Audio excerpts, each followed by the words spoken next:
Hello, everyone, and welcome back to the Finger Guns Podcast with Tony, Dave, and James.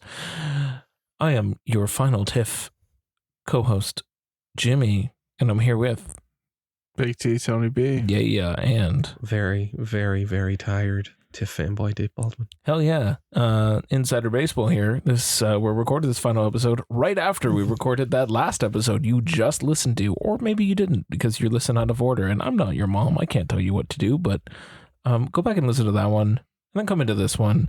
I don't know. There's things that we've set up in the previous one that might come back in this one. Look, we have tie-overs. It's true. There's some check-off moments in this. We have payoffs. We put pins in things. Dave forgot what euthanasia was. I didn't forget what it was. I just forgot the word. Look, what we're saying is you missed a lot of gold. But we have a few final movies that we want to wrap up, put a bow on, put a pin through this entire TIFF experience, and finish this off in style. Go with a bang. Make the TIFF benevolent gods realize that we covered this festival very well, so they never don't give us a TIFF pass again.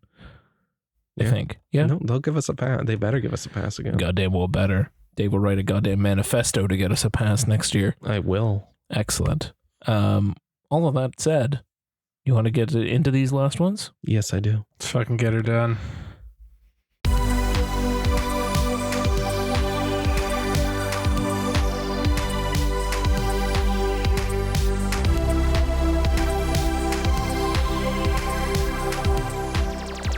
All right, Dave. You're still in charge of this fucking train on rails. So what's next? Why don't we talk about Night Bitch? Oh, that's how you want to start off this episode, eh? The titular night bitch. I chose violence. Oh, yes, you did. I chose violence. The night bitch. You wish you were the Night Bitch. Yeah, you only legit. wish. So Night Bitch, directed by Marielle Heller, starring Amy Adams as the titular Night Bitch. The movie that I had the most fun being able to say whenever I needed to go somewhere, and I think the most fun the TIFF volunteers had getting people in line for. It was very much a lot of Night Bitch this way, Night Bitch this way. They were just really into it. They had a great time, and I love that for them. So Amy Adams plays the titular Night Bitch. She has a name. Yeah, she does. Mother. Actually, she doesn't. Mother. Yeah. Mother. She doesn't actually have a name. You're right. So she is a stay-at-home mom by choice, force, circumstance. Circumstance/choice. Yeah. And you're following her day-to-day life as she is raising her child. Mm-hmm. And it's her and her husband, Scoot McNary, and her mom group friends. And you're just following around her day-to-day life as she slowly deals with being a full-time mom. And thinks that she's turning into a dog. And slowly, her entire psyche's unraveling because she's basically a single mom because Scoot's a traveling dad. Scoot's a traveling dad. Yeah, Scoot is scooting. Scoot is boot scooting around the world. He's a guy that lives in hotels. He's one of those businesses that he's got to fly and live in hotels and only home on weekends sort of thing. And when he is home, he's barely home, and etc. This movie hit me like a stack of bricks. Yeah, I'm staring into Dave's eyes like, you got to take this one, buddy, because of the three people sitting around this table talking at the microphones. I'm assuming this one hit you like a sack of bricks. It hit me like a stack of bricks. Yeah. Apparently the trailer is very goofy. I haven't seen the trailer, but apparently it makes it seem like a comedy. It's not a comedy. It has dark humor in it, but it is not a comedy. More an exploration of her psyche and kind of who she is as a mother and coming to terms with her new circumstance and the things she has to let go, the things she has to hold on to, how she has to maintain her sanity. Yeah. Her relationship in general with her husband, her relationship with her kid, and now with her kid, and her husband. It's a lot, and it's very real.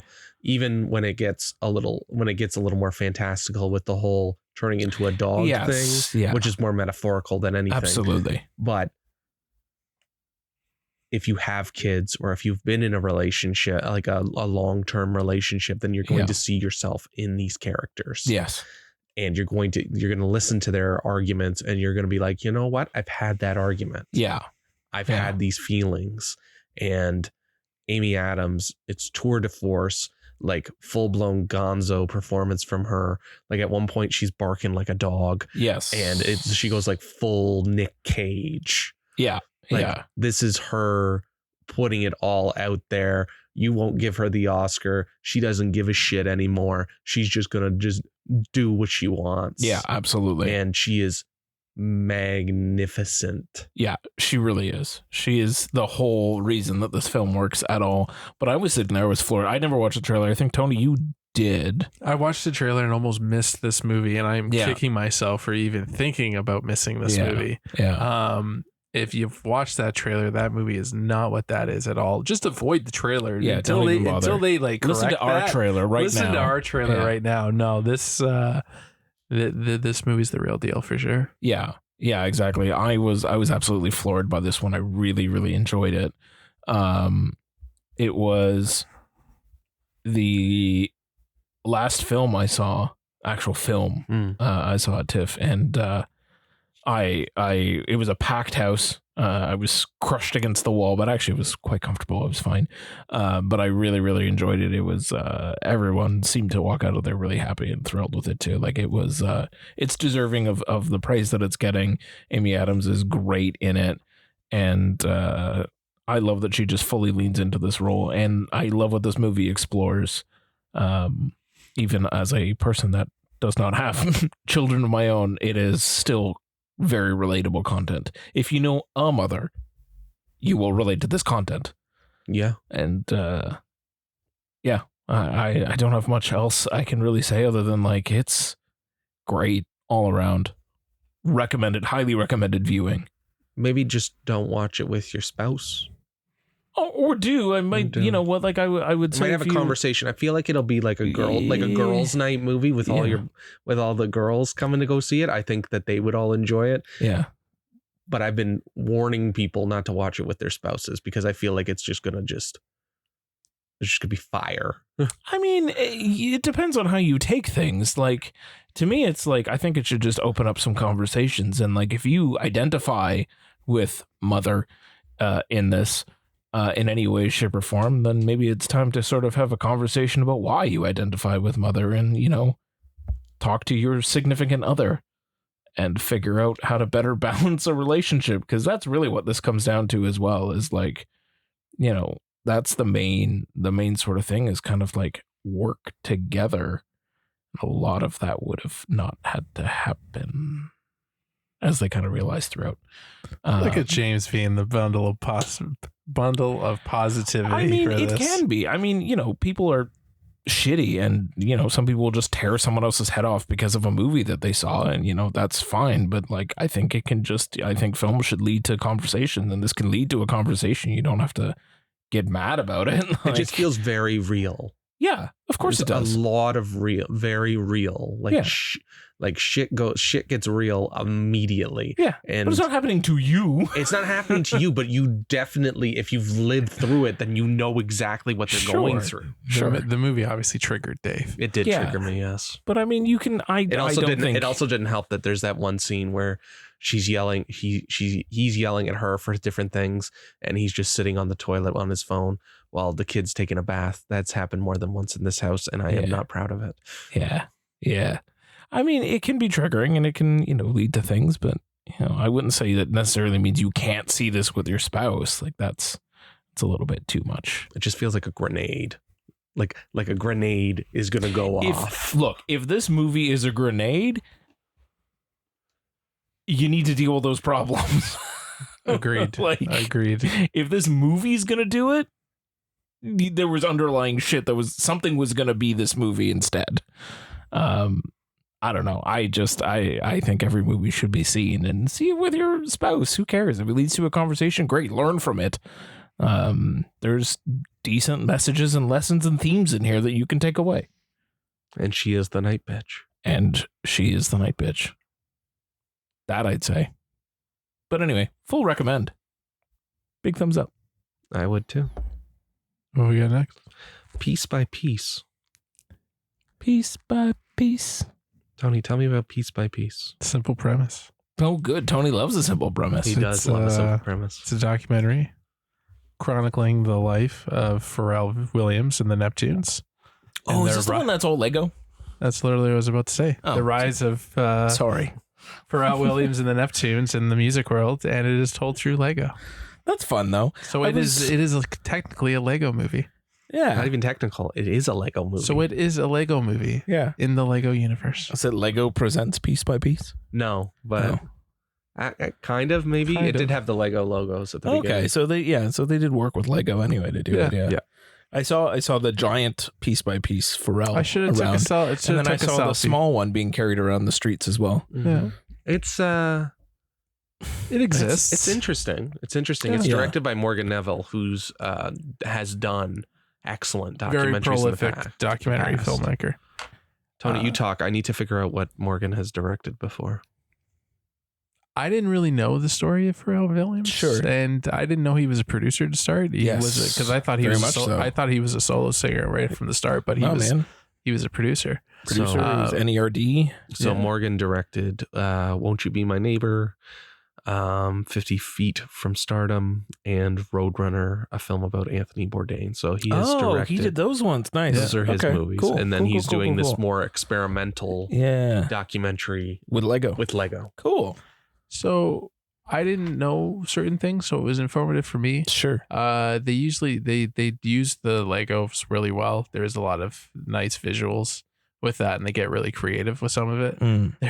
There's this one part with Snoop Dogg, and they wanted to simulate that like there was like weed smoke in the air in the thing. So it was like literally just Pharrell like spraying something. And what was it? It was like a PG spray or something. Yeah, PG spray. It was like PG spray. They're just spraying it. That's funny. So because it's a kids movie. It's a kids movie. Yeah. So there are some creative bits and stuff, that kind of thing. It goes on a little too long for me. It's a little fluffy. It's a little fluffy. Doesn't really prevents, it just like shows the hits and like the main downfall kind of thing. Okay. But like other than that, they're not showing no dark side of Pharrell Williams. Right. It doesn't feel like a fair depiction. It feels very one-sided. Yeah. They're playing the hits. They're playing to what you want. There's an extended bit it's a crowd pleaser. It's a crowd pleaser. There's an extended bit with Happy, which if I ever hear that song again, I'm literally gonna like punch something. That one got brutalized by both like the popular music charts and then also the corporate world in such a bad way. Seriously. Yeah, like there's an extended chunk of the movie that's about that song. Right. And yeah, that's right. That's all you can really say to it. I was kind of partial to it. Like I said, there's some good bits. They use the Legos well, so it doesn't come off as a gimmick. They actually like use it to their advantage. Right. And there are some creative bits, but other than that, I think it makes it more unique because it's not the story it's telling is not unique. Right. But the way they're depicting it is unique. So if this was like a normal live action documentary with like found footage, that kind of thing, it kind of wouldn't hit the same. Like now that it's like with Lego and stuff, it's interesting and it's got that hook kind of thing. Yeah. But I get it.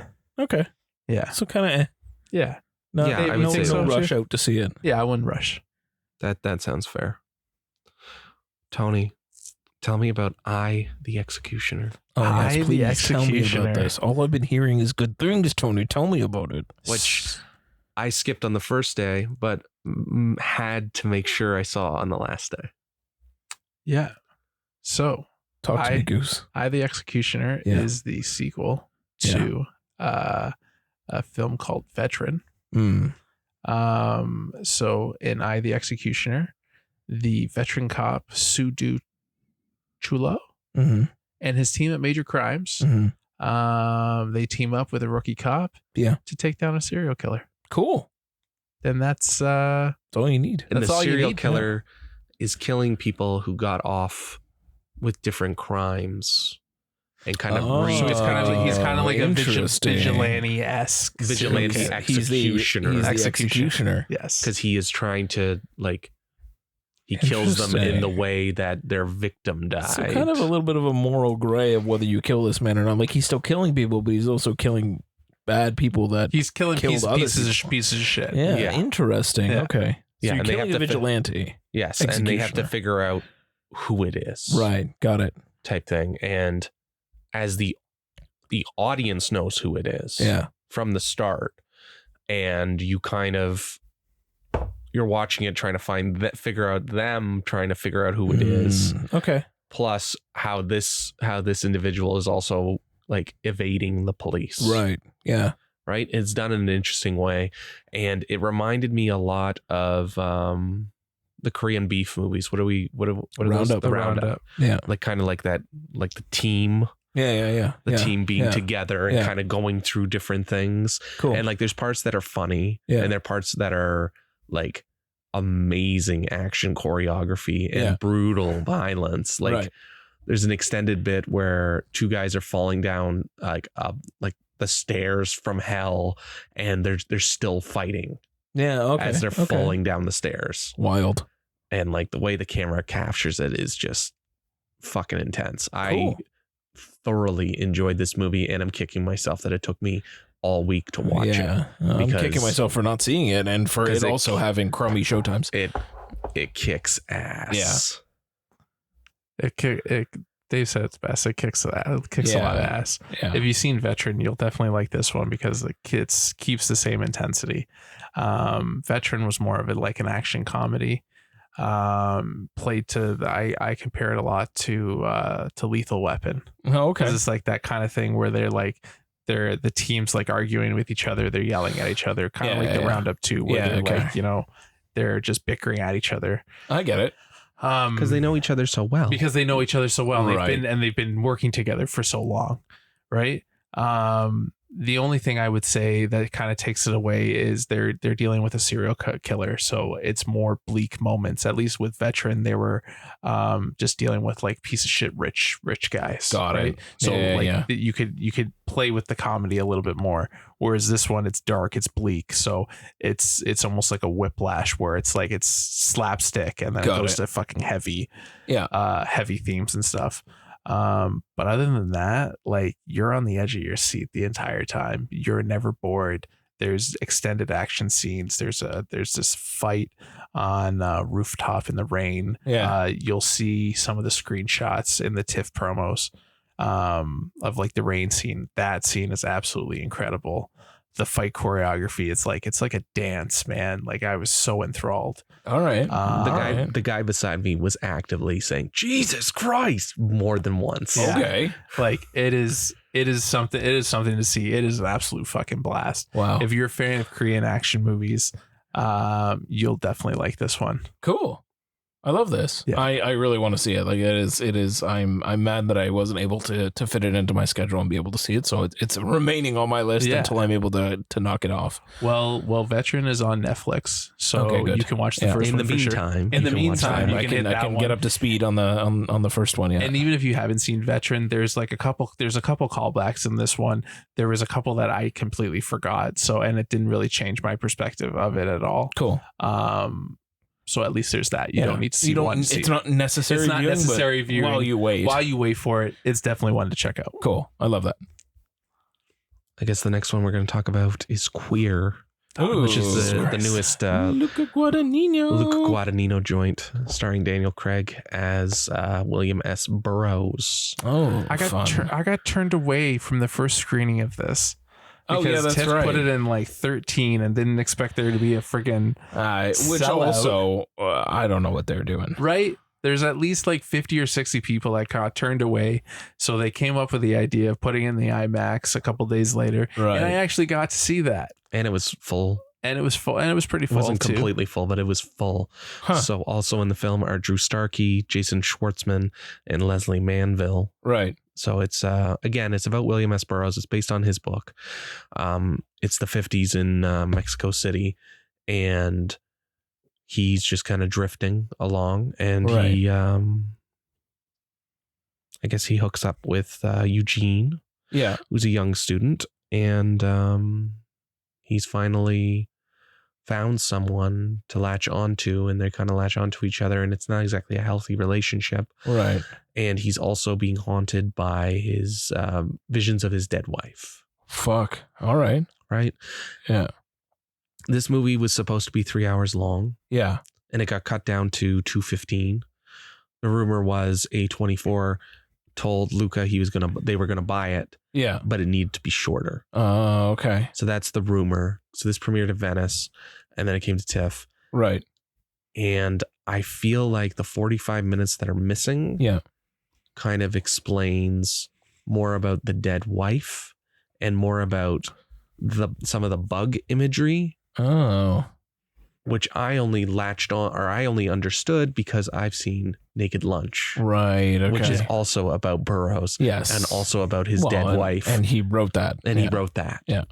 So I felt like you needed homework beforehand to help you that's what with it. That was literally what I was gonna ask. So I'm like, because he's the author of Naked Lunch, and I know you were kind of mentioning that to me earlier. Like, so that is in its current format. If it comes out in the same way that it currently exists in the sort of shortened version, you need to have an understanding of Burroughs and who he is before you see it. Yeah. So not just the Wikipedia page. Probably watch Naked Lunch in order to really sort of latch on to the imagery. To be perfectly honest with you, our knowledge of Naked Lunch is the reason why we weren't lost in some of those parts. Interesting. Okay. Because I was just like, wait, I'm seeing the connection here. I know what he's going with. Okay. Right. Yeah. Because like if you didn't have that information, you're just like, okay, where is this going? Like why are they doing this? Looks like I gotta watch fucking Naked Lunch. Why is this suddenly coming into play now? Yeah. Right. Because like the whole movie, it starts off, and it's like a two-hander between Daniel Craig's character and Eugene. Yeah. And then Drew Starkey. Right. Yeah. Which amazing performance by him as well. And then all of a sudden it just goes off into like a side quest into South America. Right. And then the movie just takes a turn, and then involving ayahuasca. Involving ayahuasca. Yeah. And then it just gets fucking weird from there. Right. And then when they come back, right, for the epilogue, I'd say, right, you're already turned off because you're just like, okay, well, like, what was the point of the side quest? Like, it completely does a complete turn. It's a very divisive movie because it looks great. It looks like a Luca movie, and like the settings and the camera work and the visuals, stunning, all of it. And the performances too. Like Daniel Craig's incredible. Jason Schwartzman, incredible. You said Drew Starkey, amazing, right? Although I don't know why you needed to put Jason Schwartzman in a fat suit. I didn't. Cast a fat guy. Yeah. But he does well, and he's very he's memorable in all of his scenes for sure. He's not there the whole time, but like when he's there, he's definitely making an impact. Got it. But it's very divisive because it's very much a Call Me by Your Name, and then suddenly it takes a turn, and then it's suddenly Naked Lunch. Right. So it's weird and it's strange and otherworldly. So you're not quite prepared for that. Right. And the movie doesn't do a good enough job preparing you for it. It just comes out of left field. It just feels like a pivot, a really quick pivot. And I feel like those 45 minutes might have helped soften the blow. Yeah. Because I was definitely like, what the fuck is happening? Yeah. And I definitely feel much different about the first half of that movie than I do about the second half. Interesting. Yeah. All right. So what we'll hope for is the Luca cut. At some point, yeah. At some point, for sure.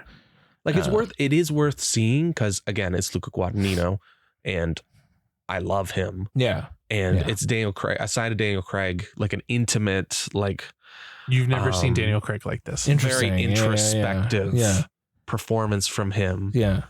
Like we love that. Which we love, right? Like he's always putting out like over the top nonsense. Yeah. Yeah, he's most recently working on his Foghorn Leghorn, or James Bond, yeah. So this is more introspective and more like human, interesting, and just deeper, than he usually goes. Very intimate, very intimate. Yeah. So and there's some sex scenes that are a lot heavier than I thought they would be. Interesting. Very explicit. Yeah. Wasn't expecting it in the slightest. Yeah. Not that that's a bad thing, but I'm just like, it's just like, you're like, oh, that's a thing, just to know that it's there. Yeah. That it's there. Right. Yeah. Because like in Call Me By Your Name, it kind of like cuts away. Does. Yeah. This does not cut away. Yeah. All right. Yeah. So, I mean, I guess depending on how it comes out will depend on whether I watch Naked Lunch first or not. Well, you should watch Naked Lunch just to watch Naked Lunch. Sure. Favorite satire movie on my part. Oh, is it? You're fucked. You don't remember that joke? Yeah, from I last do. time? I do.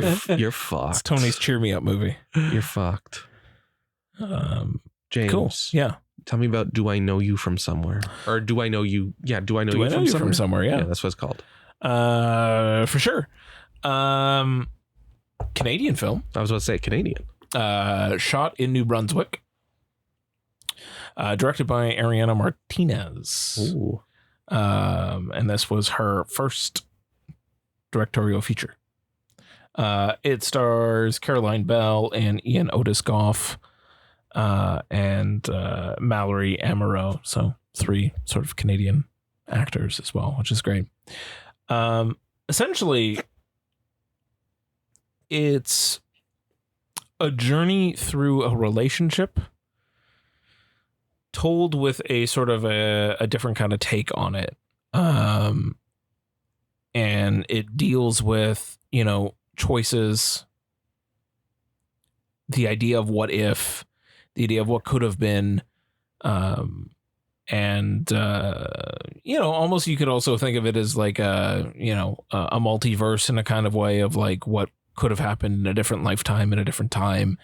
And a feeling of like, how you cross paths with someone before you end up dating, and maybe you just cross paths with someone and nothing else comes of it, but you still remember them. And maybe that all comes full circle and you run into them again someday. But I think it deals a lot with choice and life and relationships and who you sort of commit to and what you want out of the rest of your life. And yeah, I think it does a good job summing up. Tony? Yeah, I'd say so. Yeah. This was a real bummer. Yeah. I needed somebody to hold me after. Yeah. It was real sad. It was, but it was also the way that it was kind of playing itself out too. I don't know if I was necessarily on board with. I do like the sort of, it's a little bit of a swing for the way that they told this story.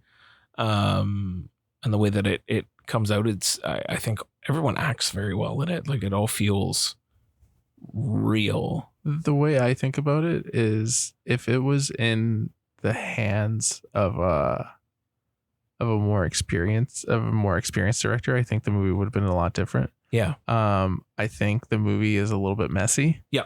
And some of it's a lot some of it's clunky. Yeah.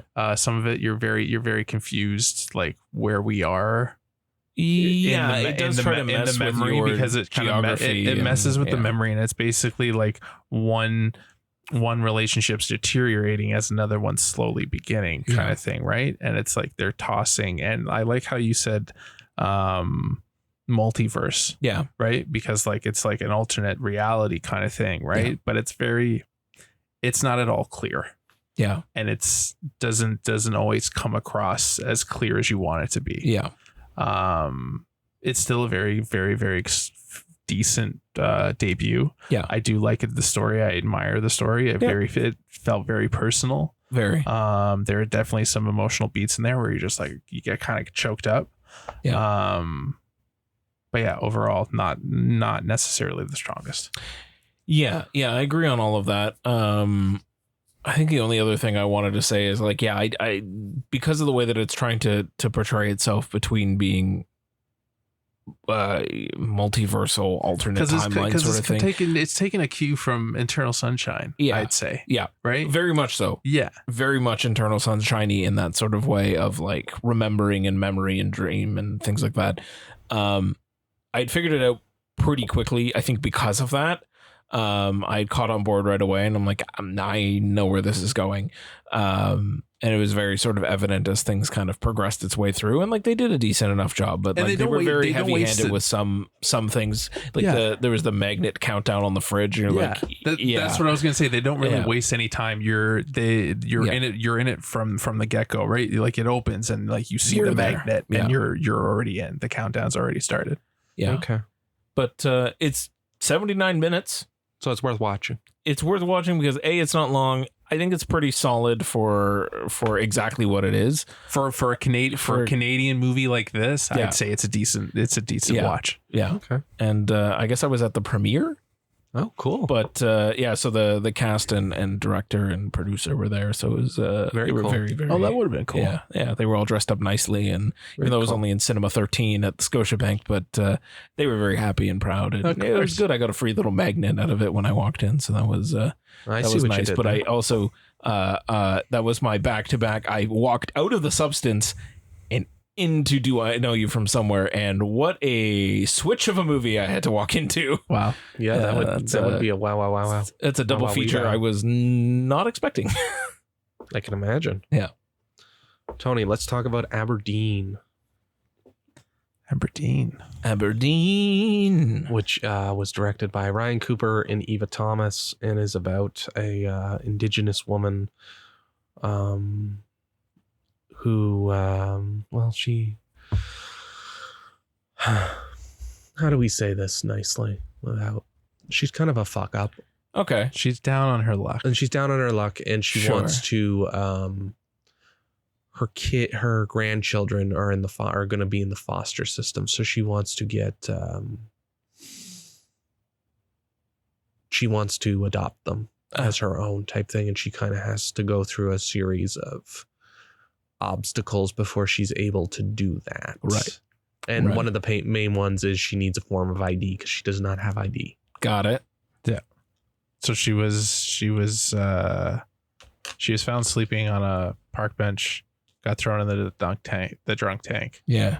Her IDs have gone missing. Yeah. So most of the movie is spent with her trying to get the IDs so that she can get the necessary documents to adopt her grandchildren. Nice. Yes. Yeah, okay. And it's very hard to watch. Sure. Because there's a lot of horrible things that happen in this movie. There's some joyful things that happen in this movie, but there's a lot of horrible things that happen because you flash back to her childhood and kind of how she got to the place that she did. Had a hard life. And also like her strained relationship with her daughter. Right. Who doesn't want to be found. Oh, okay. Type thing. Yeah. Because she gave up her kids type thing because she doesn't want to be found. Got it. And it harps on a lot of issues and kind of the hardships of Indigenous people. And it's headlined, or like the main lead performance from Gail Maurice as the titular Aberdeen is excellent. It's very lived in performance and very like you hang and you kind of like it's stirring. Right. And like you feel for her. Yeah. Like even when you're upset with some of the stupid shit she's doing, you're still feeling for her. Right. Yeah. And then the other one who I really loved was Billy Morasti, who plays her cousin Alfred. Oh. And he's kind of like over the top queer kind of that kind of right. Sure. character. Yeah. And he just like he steals the spotlight every time he shows up. No, amazing. Like not just with like how like flamboyant and dressed up he is, but just like what he brings to that character and what he brings to the story. Right. And I thought he was great. And I admire this movie, and I thought it was a really lovely, well, I don't want to use the word lovely, but a nice portrait piece, nice character piece. Yeah. But yeah, it is difficult to watch. Mr. Tony. Definitely a difficult movie to watch. You point out Alfred's performance. I really like Boyd. Boyd plays Boyd's the brother. He's played by Ryan Rajentra Black. Okay. Yes, he was very good as well. You're right. He was very good. I wanted to like this movie more. It plays out. It's somber. It's somber. It's dramatic. It's kind of melodramatic in some parts. I don't want to say you've seen one, you've seen them all, but it follows the same trope where it's like someone who's down on their luck and they're trying to get their luck and they trying to turn it around. Yeah, that kind of thing. Got it. But it was a decent movie. All right. Yeah. Sweet Angel Baby. Oh, Jesus Christ.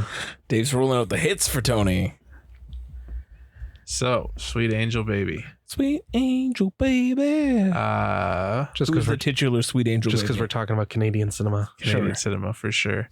Sweet Angel Baby is another one with a simple premise.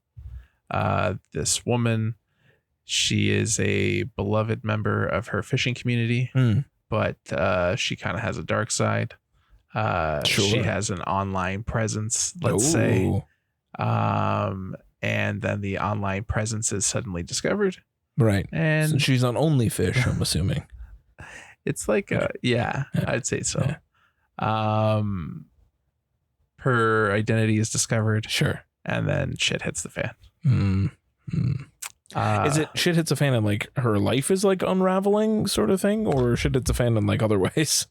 Like shit hits the fan in that like her life kind of unravels. Okay. People start to turn on her. They have different perspectives of her completely changed. Got it. Okay. Beautiful cinematography. It's shot in Newfoundland. Yeah, bye. And Labrador? Yeah. And it's beautiful in that way.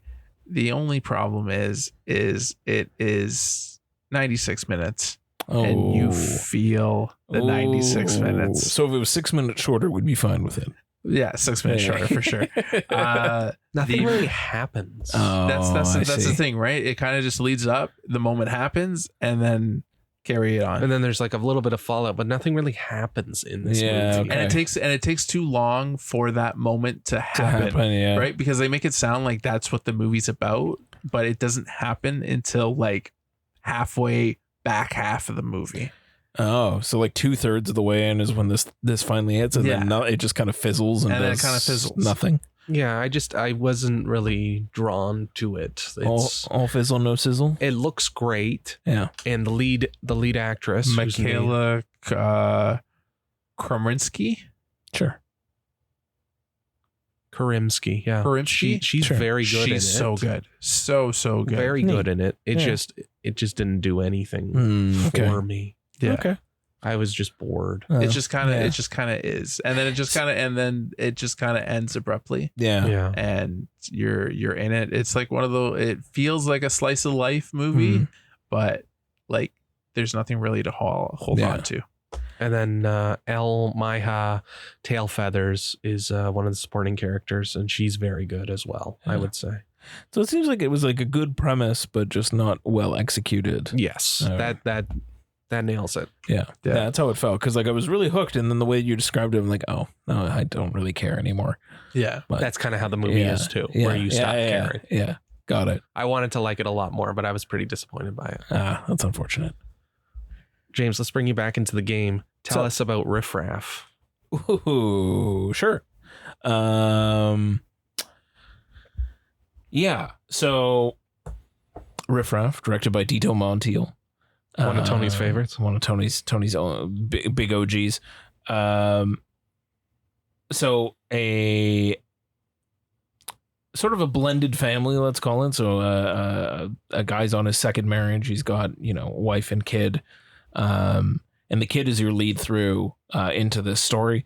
But essentially the husband's former son and wife show up on their doorstep in their lovely little cabin, and you're trying to figure out why and what this gentleman's previous life was, and how all of this is going to come to a head. But you have Ed Harris in this, Gabrielle Union, Jennifer Coolidge. We always love Jennifer Coolidge. Bill Murray with the best New Jersey accent ever. Pete Davidson, Lewis Pullman, and the guy that was my favorite standout was Miles J. Harvey, who is DJ, who is the kid. So that's sort of a brief rundown, I think, of the film itself. Fun fact, produced by Diplo. Wow. And after the premiere of this movie, and I think after the premiere of Saturday Night, because I think Bill Murray was at the Saturday night premiere, Diplo and Bill Murray did a back-to-back DJ set. Oh, wow. At one of the after parties, and then they went to an after party. Oh, wow. And I think it was like Bill Murray and like Drake and Diplo. So that's a whole thing that happened. That's amazing. You can find that on Instagram. It's nuts. Wow. So anyway, that was just a fun anecdote about this movie that I know. He had another movie, The Friend. That might have been yes. it. Yeah. Not good. Unfortunate. I enjoyed this movie. I thought DJ Miles J. Harvey was great. I loved his sort of take on things and his occasional narration throughout. I don't think it's super great. I don't think it's fantastic in any way. I just kind of enjoyed my time with it. It is a bit long. It does rely on some flashbacks. I think a little bit too much, but overall, I had a very enjoyable time with this one. And then, this was the one I saw Nutcrackers and then Riff Raff immediately afterwards. And I enjoyed Riff Raff more than I did Nutcrackers. I just, I was laughing out loud. The audience was laughing out loud. There's an excellent scene with Bill Murray and Pete Davidson where they go into the sort of the wrong house at first, and there's two very helpful neighbors that show up that are probably the best part of this entire movie. But overall, a lot of shit happens at the end. A lot of riffraff. A lot of ins and outs and what have yous. But that's where I was. What do you guys think? I thought it was a fun watch. It's messy. It's flawed. Yeah. The ending sucks. Yeah. Like whatever. Like it's harmless fun. People die. Like it's not quite harmless. It's not quite harmless, but like it's harmful fun. It's harmless fun to watch. Yeah. Like there's worse shit that you can watch. Sure. This was entertaining. Yeah, it was. It's you're not trying to reinvent the wheel. No. Like if you look at the filmography of Dito Montel, you can assume what you're gonna get. Yeah, it's better It's better I would say more top shelf. Sure, but that shelf is not the tallest. Yeah, I wouldn't say shelf. It's a shelf. It's 3 feet off the ground. Exactly. It's something. Yeah. And there's good performances. Bill Murray's a riot. Pete Davidson, they made me laugh. Yeah. That neighbor bit made me laugh too. God, dying. Anything out of the kid's mouth, I was laughing. Yeah. And Ed Harris is actually pretty decent too. Yeah. Jennifer Coolidge, she fucking annoyed me, but although, hey, that big ziti looked real good. That fucking ziti did. I really look want good. some fucking ziti now. Yeah, Dave, I think you're the most, I would say, lukewarm on this in comparison to me and That's James. a good way to describe it. Yeah. It didn't do much for me. Like there was a couple of laughs and some of the performances are decent, but it was a little too silly for my liking. Oh, fair enough. That's fair. I think I was just leaning into the silliness. I didn't love the tone, and I didn't love the jumping around, and the last little bit, up to the end, including the ending, is a fucking mess. Yeah, it's not very good. Like it has I think the idea is better than the execution. Yeah, but I do think Bill Murray was great. I liked Bill Murray in this a lot better than I liked him in The Friend, and I like Pete Davidson in this as well. But to Tony's point, Jennifer Coolidge is fucking annoying. Yeah. I don't know why she was around. Although the recurring bit about the barbecue was also quite great. It made me laugh multiple times. Yeah, like there's some funny bits. Yeah, but again, like all of my bits, like it's either Bill Murray and Pete Davidson or it's Miles J. Harvey. Like there's nothing in between. Yeah. Well, because Gabrielle Union doesn't really do anything. No, she's just around. She's just there. She's just there. Like it's fine. It's fine. Yeah. It's fine. It's not my favorite of the festival, but if it was on I don't know, Showcase, Yeah. Or You're folding laundry. If it was randomly on, I might watch it again, but I wouldn't actively recommend it to anybody. Yeah, no, I wouldn't either. But I enjoyed it. I had a good time with it. Maybe it was just the when I was seeing it, and all the other circumstances around. That's probably what it is. Could have been, but I just like it kept me away. Like it didn't put me to sleep. Nope. I wasn't bored. I just didn't like it that much. Yeah. Fair enough. So the next one is going to be We Live in Time. Oh, yeah. Which stars Andrew Garfield and Miss Florence Pugh, directed by John Crowley, who also did Brooklyn, which I adore. Yeah. And he also did The Goldfinch, which I hear is absolutely an atrocity. Fun. Absolute atrocity. So this Florence plays Almut, or Alma. I don't really know what they nickname her, but they don't always say Almut. Yeah. And she is a famous chef, or a popular chef, and she meets Tobias, who's Andrew Garfield. Yeah. And it's about their relationship, the beginning of the relationship, the middle of the relationship, and the end of the relationship, because she has cancer. Okay. And it's told out of order, and it's kind of like, I guess it's thematically interconnected. Sure. Because like the beginning of the movie is like you find out she has cancer, and then like the next scene is like them meeting for the first time. Got it. Sure. And I thought it was really well done. Some of the jump arounds are a little irritating. Yeah. And some of it doesn't quite land as well as it should, because you already know the outcome. Right. And it's not like you're guessing the outcome. You already saw the outcome earlier. Exactly. Yeah, exactly. But they're both very, very good in the movie, and it's funny and it's emotional, and there's certain parts that are absolutely fucking devastating. Yeah. Like it's a whole spectrum of just emotions, and it's definitely like an R-rated romance. Like there's swearing, there's actual sex scenes. Yeah. So like the sex scene police are going to be upset about it, but it's not a PG-13 movie. It doesn't feel sanitized. It feels real. Yeah. And it feels authentic. Yeah. Like they're talking to each other like adults talk to each other. Nice. Yeah. And there's a lot of like delicious looking food in it. Sure. But yeah, there's like there's a whole bit about like a cooking competition that takes up like a huge chunk of like the last story. Mm-hmm. But I think they could have done something different, because it's not that great. Yeah. It's not that great. But I thought they were both excellent in the film. How was the carousel horse? And yes, when the carousel shows up, I was very excited. And he's barely there. It shows up for like a second out of the bottom of the frame. Man. And then later it comes back again. It's like a second from the bottom of the frame. God, but yes, if you don't know what I'm talking about, there's a still photo from the film, a still from the film, and it's a picture of the two of them on a carousel. And there is a very special carousel horse that's in the bottom of the frame. Yeah, it's just the horse that was basically in front of the horse that they're on, that just kind of it's in the bottom left corner of the photo. But it's got the most ridiculous expression. It's very animated, and I burst out laughing when it showed up, because I was like, here it comes. There it is. I love it. This is amazing. Big shout outs, A+, no notes. Give all the raises and bonuses to that one PR person that pulled that still, and what we're running this. It is going in the marketing. Apparently it wasn't campaign. even an approved still.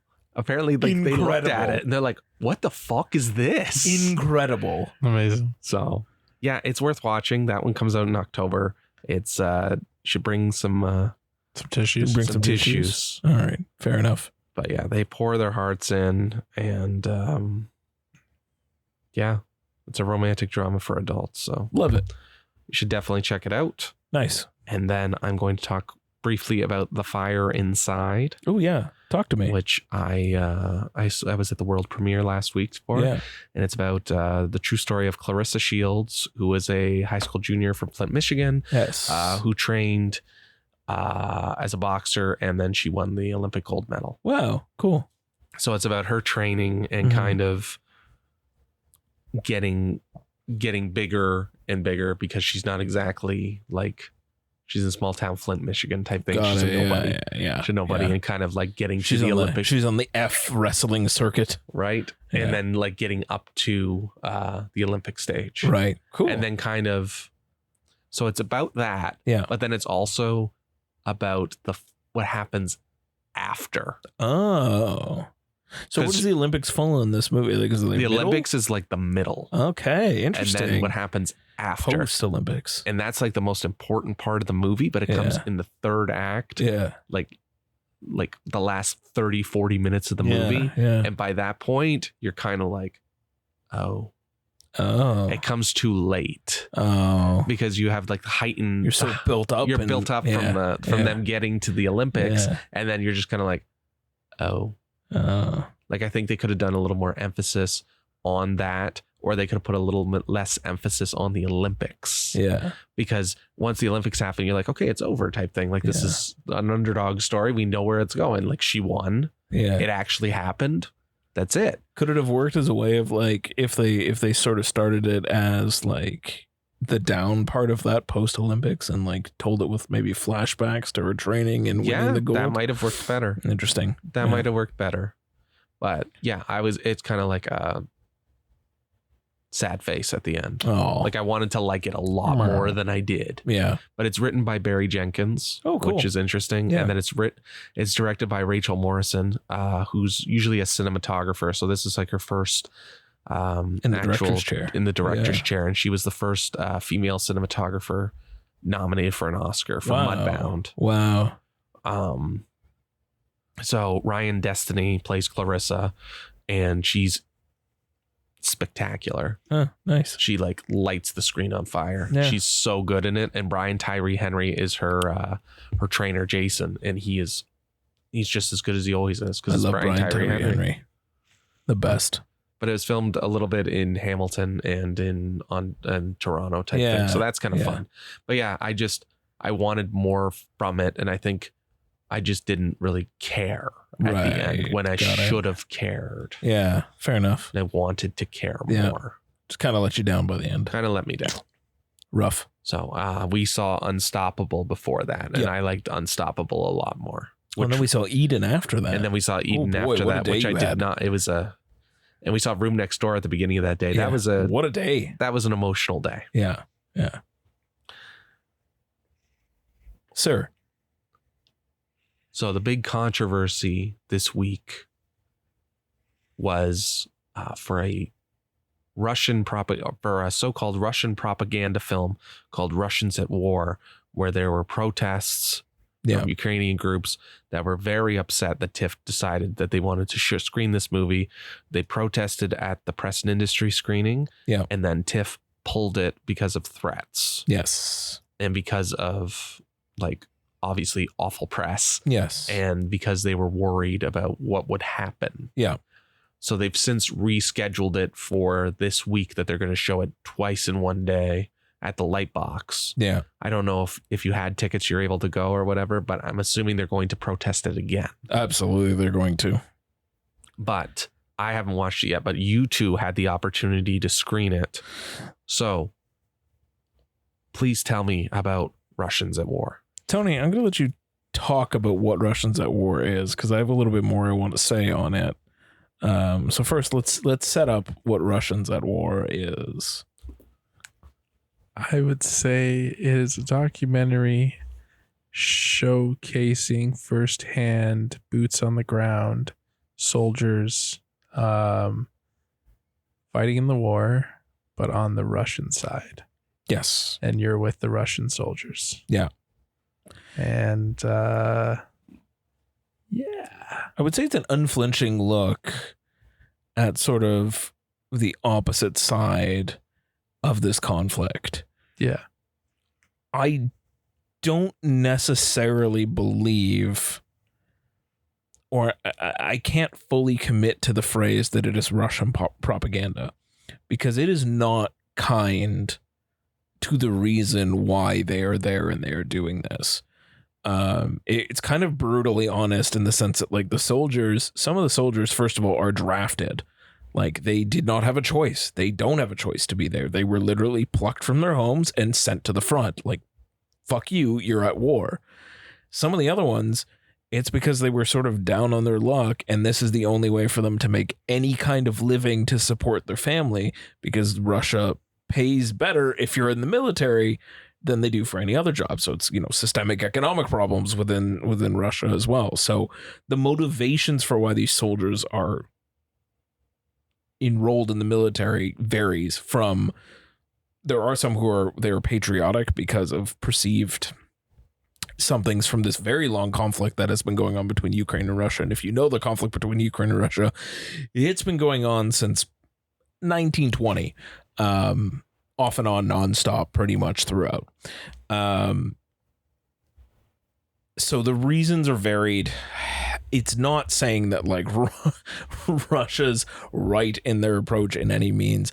I mean, it is brutal. It is graphic. It is horrific at times of what you're seeing. Unflinching. It is unflinching is 100% the word, but it's an interesting idea. And I don't know how well it's been done or not done in the past, but as a documentary, to frame it from the side of the invaders, not the invadees, is an interesting angle, one I don't normally think of.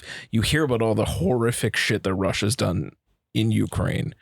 I also just finished watching 20 Days in Mariupol, which is, if you look at the reviews on Letterboxd for Russians at War, literally everyone is a review bombed half star. I don't think people have actually watched it, but just saying, go watch 20 Days in Mariupol instead. And I was like, you know what? I never watched that movie, but let me do that. That won the Oscar, right? It did win the Oscar, yes.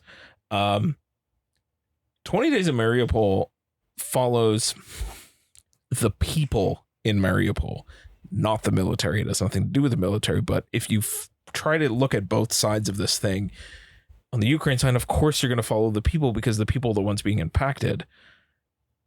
If you're a Russian, you're following the soldiers because Ukraine is not invading Russia. Russia's invading the Ukraine. So you have to follow the soldiers. There's no one else really to follow unless you're talking about the Ukrainian people, in which case that's already been done. 20 Days in Mariupol, first of all, just to put this out there, is incredible. It's fascinating. It's one of the most horrific movies I've ever seen in my life. I've never been broken down as a human being in that way, probably ever. And the fact that it's a documentary and the fact that everything that you're seeing in this thing is real and has happened is fucking deplorable. It's awful, awful shit. To that end, on the Russians at War side, there is a moment in this film where she straight up asks one of the soldiers, like, do you believe that, Russian soldiers have committed these like horrible acts, and like this was, the raping of Ukrainian citizens and, bombing civilian shelters and hospitals and this and that. And he's like, absolutely not. Russian soldiers would never do that sort of thing. That is the one probably sticking point that I have with that movie, of that line alone does more for the idea that you should probably protest the existence of that movie than anything else. The rest of the movie, I think, is completely unflinching. And like, you are seeing a lot of death. You are seeing soldiers die. You are seeing dead bodies being carried around. You're following the medics, and the medics are trying to, do their best to care for soldiers. But it is not great. Stepping back a second, I do think it is important to sort of document everything in both sides. Usually history is written by the victors, and parts of history get erased. So a film like 20 Days of Mariupol, I think, is really important because, 86 days into the invasion, Mariupol was completely under Russian control. It fell. So the fact that that exists is helpful. But I think if this switches the other way and, Ukraine succeeds and pushes back Russia and whatever ends up happening, it is interesting to have this kind of perspective as well of the people on the other side of it, the invading force, and what they perceive as right, and the level of propaganda that Russia's done within its own borders and to its own people to convince them that they should be in this fight in the first place. I think both complement each other. I think it's probably one of the ways to watch this is to watch both and sort of get a both sides kind of opinion on things. But my main takeaway is that Russians at War is pretty horrific and pretty tough to watch at spots and not uplifting in any way. I think it was Tony's one text to me was, this is real uplifting. 20 Days in Mariupol is horrifically worse. It is the better of the two films by a long shot. It is better made. It is better filmed. It is a better movie overall. Deserved its Oscar win. Regardless, it is a fantastic documentary, but it will absolutely wreck you. It is not okay. Russians at War is not that. You can get through it with a pretty okay amount, I think, but yeah. So whether it was right to pull it, I don't know. I don't think film should ever really be banned necessarily. I don't think this is at a level of propaganda where it's like, woo, Russia's the winners. It's not really saying that at all. I didn't get that impression, Tony. Did you? No, I would say it's more anti-war. Yeah. It's anti-war in general, yeah. James has brought up some points. There's one scene that stood out to me, and it was when they got into the bomb shelter. The soldiers, some soldiers with some civilians in the bomb shelter. Yeah. And the bombs are going off, and you can hear that the bombs are getting closer and closer. And they're arguing with each other, right? Yeah. Because and it trails off to the point where they're all smoking and they're arguing. Some of the other people are arguing with the other people, being like, haven't you smoked enough? Like, I'm suffocating here. Please stop smoking. And then the one guy's like, fuck this, I'm leaving.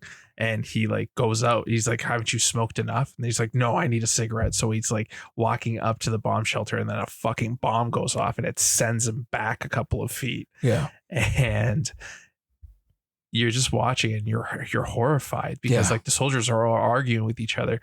But what the filmmaker does is they kind of stick to the two kids in the corner, and they are absolutely horrified because they're just like, they don't know if they're going to live or die. And all these other adults are just yelling at each other because of smoking, because they don't know any different. Yeah. Like it's to them, it's normal. And like, I remember the one guy saying, it's like, oh, they're Ukraine setting their bombs off. Ours are probably going to be late this time because they always are. Right. Like it's those moments where it's just like, okay, like this isn't propaganda. Like this is anti-war. This is showing like war is bad. Yeah. Right. And it's affecting everyone kind of thing. Yeah.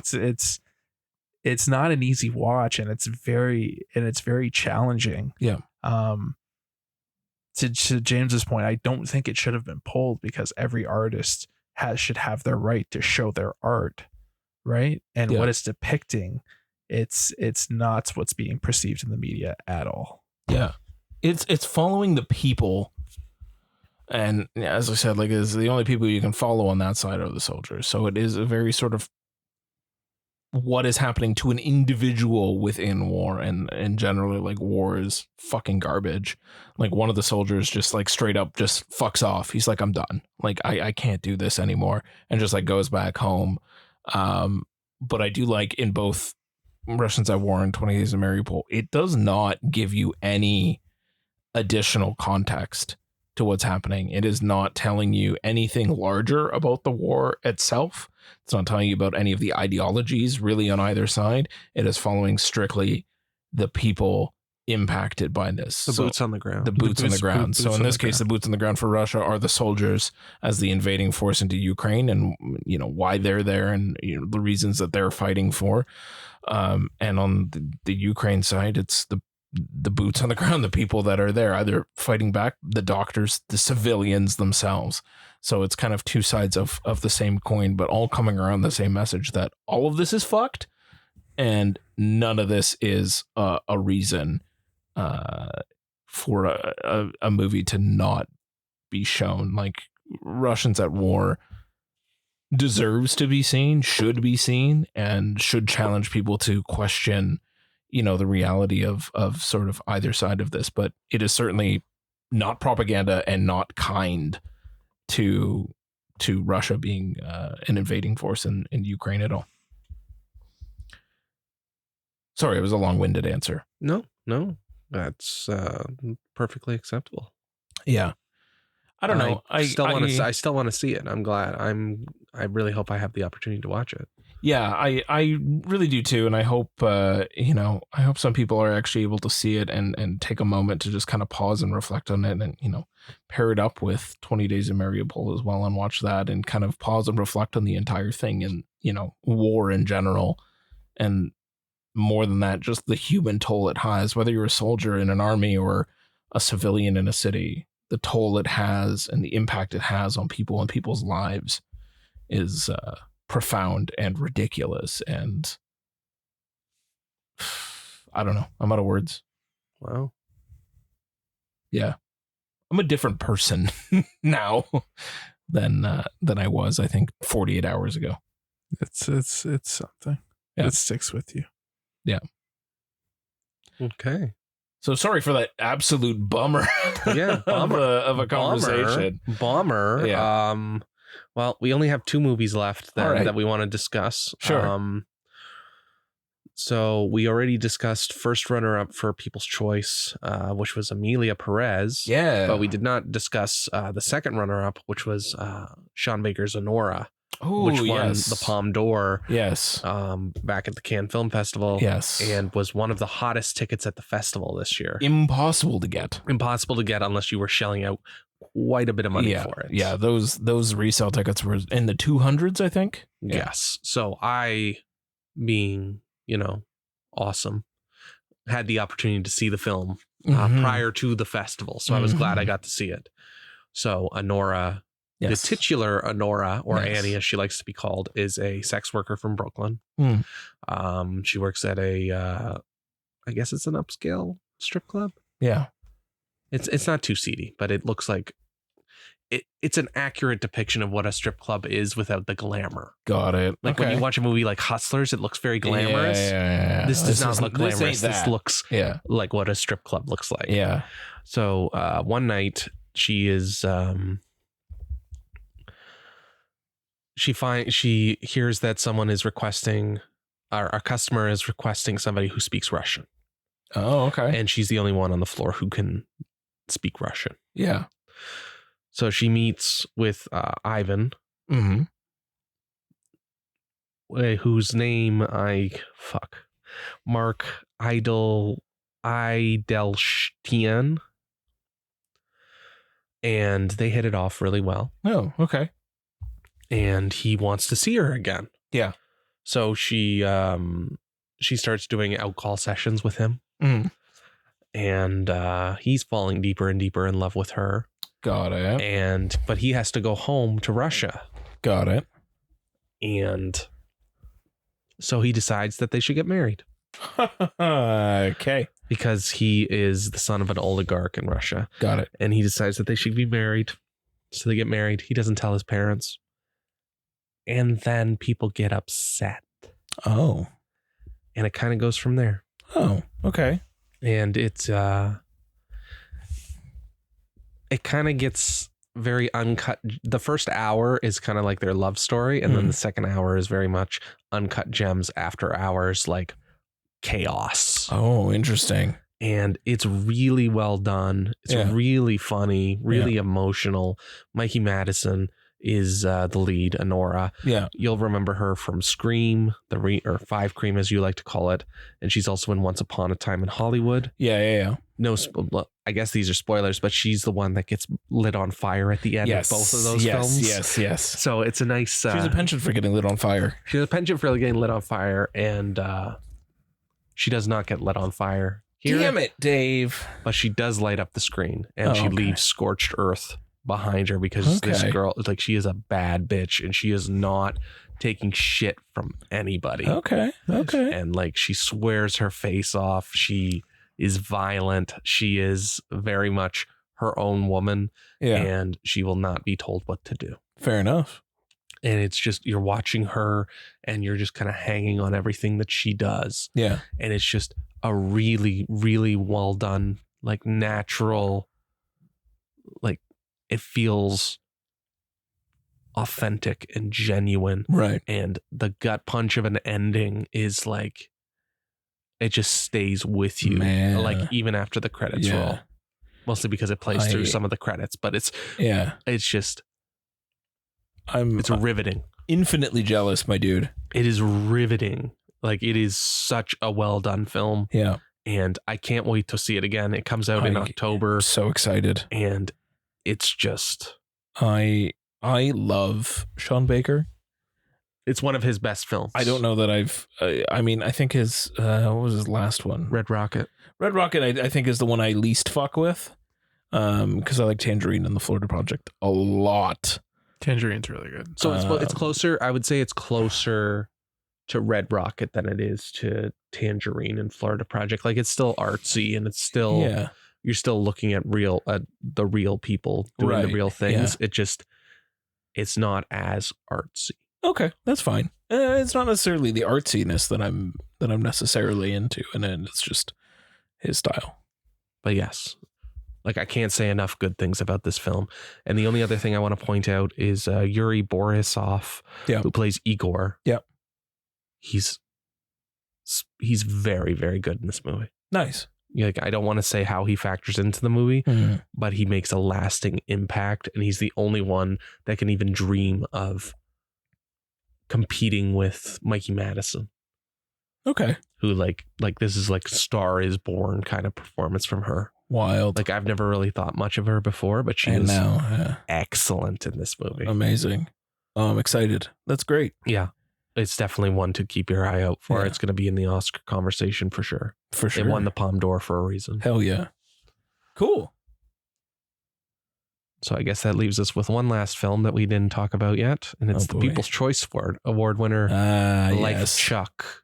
Another one that I'm mad at that I wasn't able to squeeze in. Directed by Mike Flanagan. Me and Tony and I had the opportunity to sit in at the world premiere of this film. Good job. Based on a short story by Stephen King. Yes. Stephen King was there. He sat next to Mark Hamill during the movie, which was fucking crazy. Yeah. Awesome. I'm actually in the background of a photo of the two of them. That's incredible. Kind of fucking cool. I'm in Flanagan's picture that he took of from the stage. Oh, nice. I'm in the picture. That's nice. awesome. Yeah. You'll have to send that to me. That's awesome. Yeah, definitely. Yeah. I mean, for Dave though, it's no Joe Manganiello. No, obviously it's not. No, it can never be. No, it can't be. That photo belongs in the Louvre. Yeah, I know. I know. You're what? When you turn 40, the one gift you're going to unwrap. I don't want it. Is the most giant framed, beautifully ornate framed, gold framed. I don't want it. Photo. Of you and Joe Manganiello. I don't want it. Yes, you do. I don't. Yes, you do. I really don't. Fine, I'm going to put it in my own house above my bed. Oh God, that I will approve of. Thank you.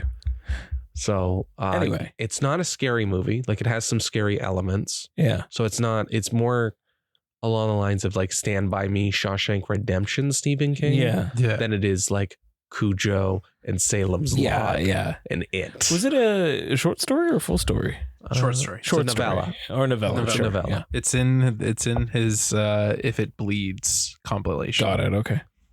So without revealing the whole thing, because it's told backwards, basically the world is ending. Oh, all right. And like shit is going wrong. Mhm. Like things are falling apart. People are dying. And for some reason, Chiwetel Ejiofor is a teacher and his ex-wife is Karen Gillan and she is a ER nurse, right? Trauma nurse. Yeah. Trauma nurse. And like they're both seeing things just falling apart and they don't know what's going to happen next type thing, but they keep seeing this billboard and these ads for this guy named Chuck. Yeah. And it says happy retirement, 39 years of service. Yeah. Thank you for all your years. Yeah. And they keep seeing ads and they keep seeing like they're watching billboards and shit. Billboards and shit. They're watching TV. It's like every station has gone down. Yeah.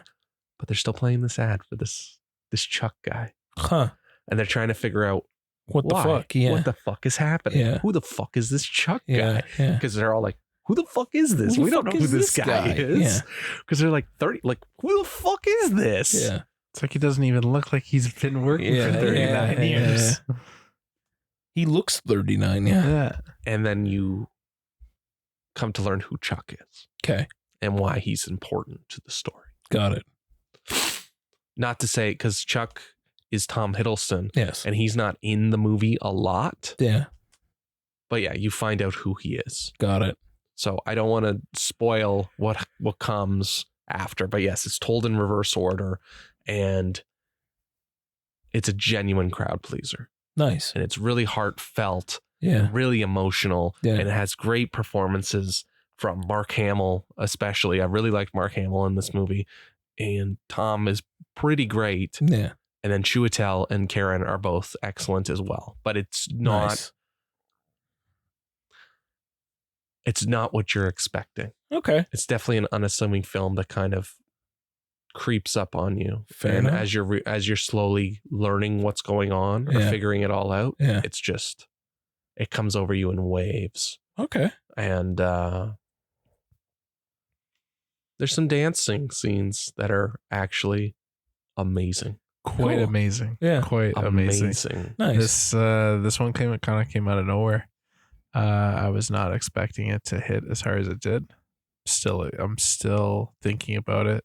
Tom Hiddleston was, for the screen time that he was on, he was great. And yeah, it's just one of those. You got to see it. You got to see it to believe it. Yeah. It leaves a lasting impression, Yeah. and it kind of changes your outlook on how you view life. Yeah. Fair enough. And it's something. Nice. Yeah. I really want to see this. Yeah. I Hopefully really get a hope. chance I to. It hope- didn't get bought yet. That seems weird to me. The only thing I can think of now that it's like People's Choice winner and everything as well, so like it has like some clout, let's say, behind it. The only thing I can think of is like I don't know. I feel like it's like they have interest, but it's not the way that they want to release it or something. Like there's just finagling going on behind the scenes to try to get what they want, and it's probably like they want theatrical. And maybe what they've gotten so far is, yeah, we'll put it on Netflix or something. That might be right. Yeah. That might be right. The No. other person I want to point out is Benjamin Pajic, who plays a younger version of Chuck. Oh. And he's excellent. Lights Nice. up the screen. Lights man. up the screen. You're smiling from ear to ear every time he shows up. Cool. Yeah, and then it Yeah. has bit parts for David Desmalkian, Oh, nice.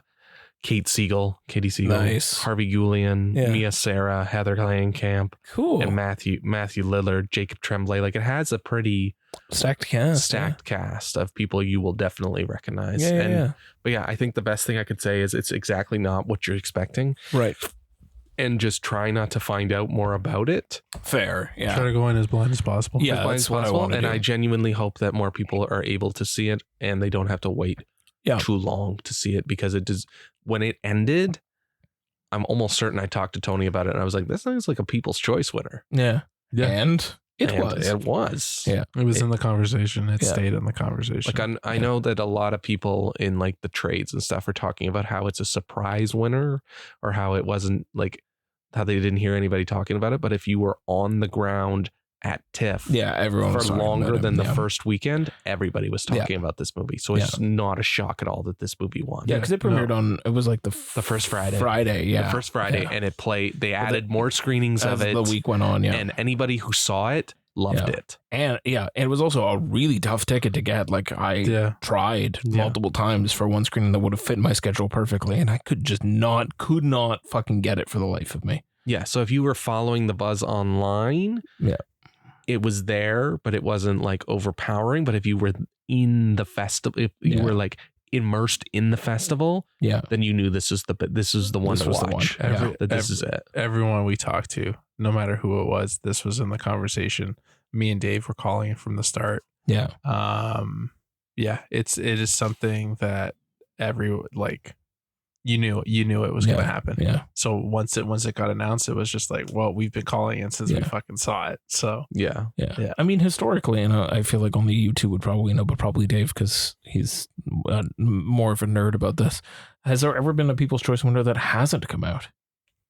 No, they come out eventually, but usually it's like a bellwether for like the Oscars and like the best picture conversation. Because at least in the last 10, 15 years, or since American Beauty came out, usually it's a best picture winner or a best picture nominee. Yeah.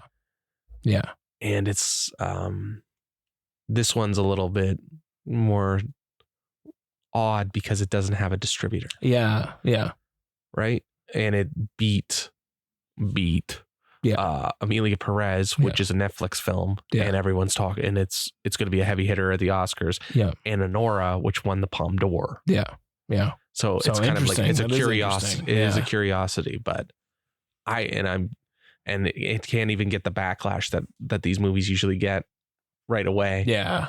Because unless you saw it, you don't know anything about it. Exactly. So it's cool. It's definitely one to see, and I look forward to watching it again. And I regret 100% will. I regret seeing Saturday Night twice and not this. Yeah. Because I loved it. I loved it. It was my second favorite of the festival. Amazing. Also my second favorite. Amazing. It probably would have ended up my first, but I'm still okay with my first favorite, number one overall, being The Substance. That's my favorite. Is that your favorite also too? my favorite. Yeah. That movie fucks. Yes, it does. But I think that's it. I'm sure there's going to be still some leftovers to talk about next week. Well, maybe one or two stragglers that we forgot about. Because I know Tony still has.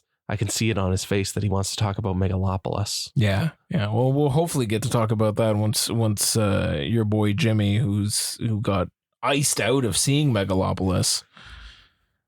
Because the brothers Baldwin ride together. So now it's Dave and Dick Tony. If I could have gotten you in, buddy, I would have gotten you in. I tried so unbelievably hard. I know. I would have gotten you in. I'm just fucking with you. If I could have. But yes, Tony's seat was not the greatest. Yeah.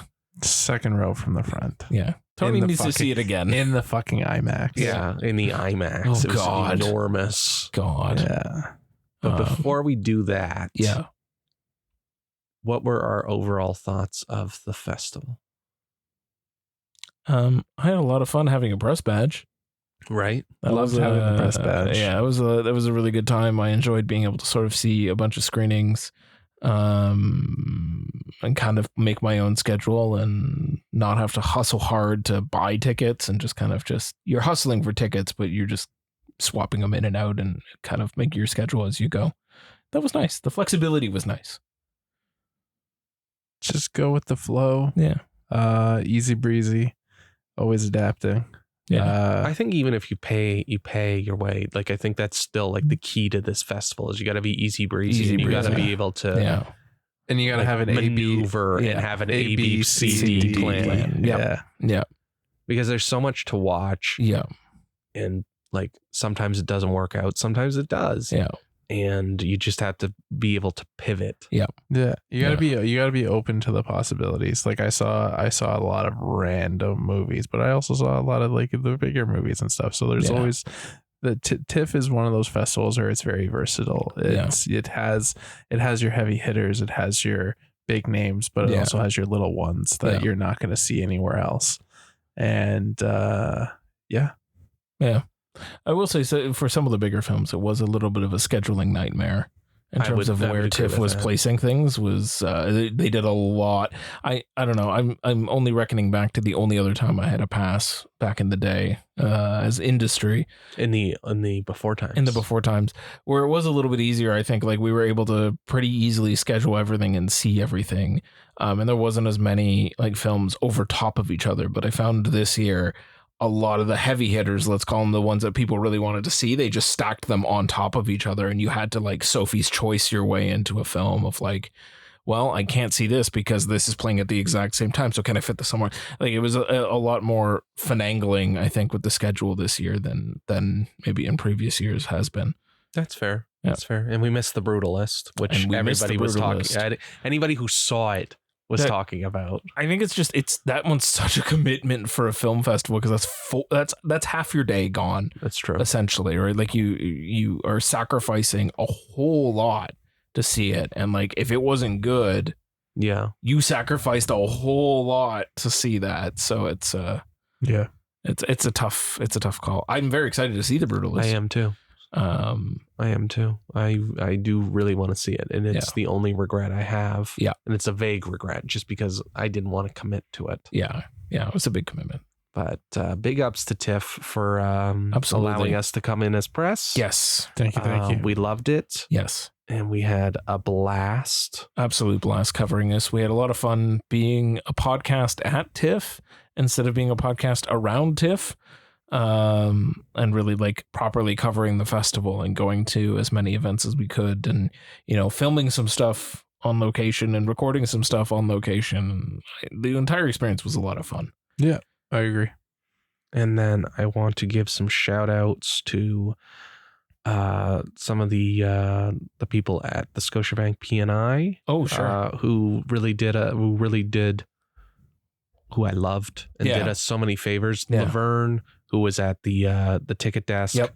She was amazing. Duchess and Debbie, who were letting people in and checking tickets. Yeah. Just the nicest people, and all of the volunteers. Thank you so much for everything you did. Yeah. Because you genuinely helped. Yeah. You were instrumental in making sure this festival ran. Yeah. And big shout outs also, because I don't feel like they get enough recognition. They kind of get looped in with the volunteers, but all the actual like employees of the Princess of Wales and the Rad and the Roy Thompson and Cineplex for their work, for the Cineplex employees who were opening that theater at like 8 o'clock in the morning and getting popcorn ready and, cleaning the theaters and doing all their sort of other work as well. And, running the screens, I'm sure, and all of that. So, big ups to Cineplex. And it takes a village or a megalopolis to make this. It takes a whole goddamn city to run that festival. To make this festival run. And they were all excellent. Yeah. And everyone I spoke to was nice. Yes, absolutely. And very accommodating and very helpful. Yep. Or they just wanted to chat about movies, which always great. Always we made an entire podcast because we wanted to talk about movies. Yeah. So if you want to talk to me about movies, I will talk about movies. Yeah, of course. Big shout outs to random interactions with people on escalators or otherwise. Yep. Yes. We ran into quite a few friends. Yeah. You guys made new friends. Yep. Like, it's definitely a very exciting 10 or 11 days. Yeah. And the energy, I wish I could bottle it up because I need that energy for the rest of the year. It's really a festival like no other. Yeah. And there's nothing that compares to TIFF. Yeah. I know we hold this festival on the pedestal, and there's a reason for that. Yeah. It is one of the best festivals in the world, and it continually shows up every year. Yeah. And I just hope that they fix some of these pricing snafus for next year, because they won't. They were not the greatest. Yeah. And I feel for people. Yeah. Who had to shell out actual money. Who had to shell out so much money to see some of these films. Definitely. They should not have had to shell out that kind of money, and we definitely need to deal with the Ticketmaster problem. But that is a different conversation. Bigger conversation that's not just on TIFF. Yeah, that's everything to do with Ticketmaster. Yeah, but overall, I thought it was a solid year. Agreed. And I loved doing it with the two of you. Yeah, it was a lot of fun. And I hope we get to do it again sometime. Yeah, I want to give one final shout out. Big ups to Ferrero Rocher for being at the festival this year. Yeah. The chocolate hit so hard. You got more of them than I did. I only got one, but I got like 6 bars of chocolate over one weekend. It was excellent. They were very, very generous with their chocolate bars, but it was very, very helpful because they were really delicious. And every once in a while, just pull out a piece while you're in the movie was great. Nice. I loved what I got to eat of it. Yeah. And the other thing I wanted to say is that I hope that they deal with the autograph hounds next year, because they made the fan zones very uncomfortable for everyone who was in them. And they need to do something about that problem. Yeah. They need to either ban them or just not let them into the fan zones. Make the fan zones for actual fans, not people trying to get autographs that they're going to hawk on eBay. Yeah, exactly. They got to do something about that. So there's a few things that they got to fix for the 50th anniversary. Yeah. And a few things that they need to keep doing. And I love it. And I'm really looking forward to what next September brings. But I really hope that there are some genuine lessons this year. Yeah. That they take to heart. Yeah, hopefully. Because they need to make it's called the People's Festival for a reason. And we had the privilege of being able to experience it better than some other people are. Yeah. And I will never not be thankful for that privilege, but they definitely need to do something for the people that are paying hard-earned money for this. Yeah, absolutely.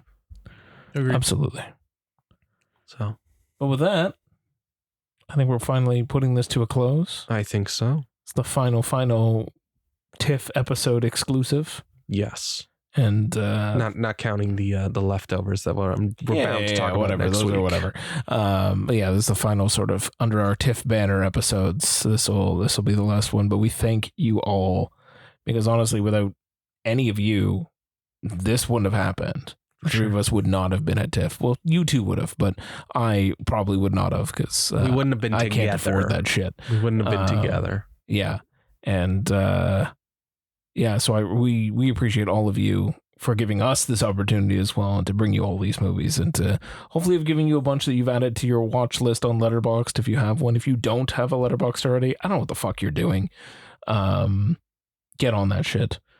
Come join us. We all have accounts. You can see what else we're watching, but I think that'll about do it. Yeah. We'll be back on our regular we'll be back on our bullshit. Hell yeah. We'll be back on our regular scheduled programming, our bullshit, our bi-weekly episodes. Bi-weekly nonsense. Back next week. Mm-hmm. We got more for you. And we can't wait for the rest of this year and Tiff next year, probably, I hope. Yeah, I'm going to go to fucking sleep now, because I still need to catch up on some sleep. Yeah, agreed. It's time for bed, everyone.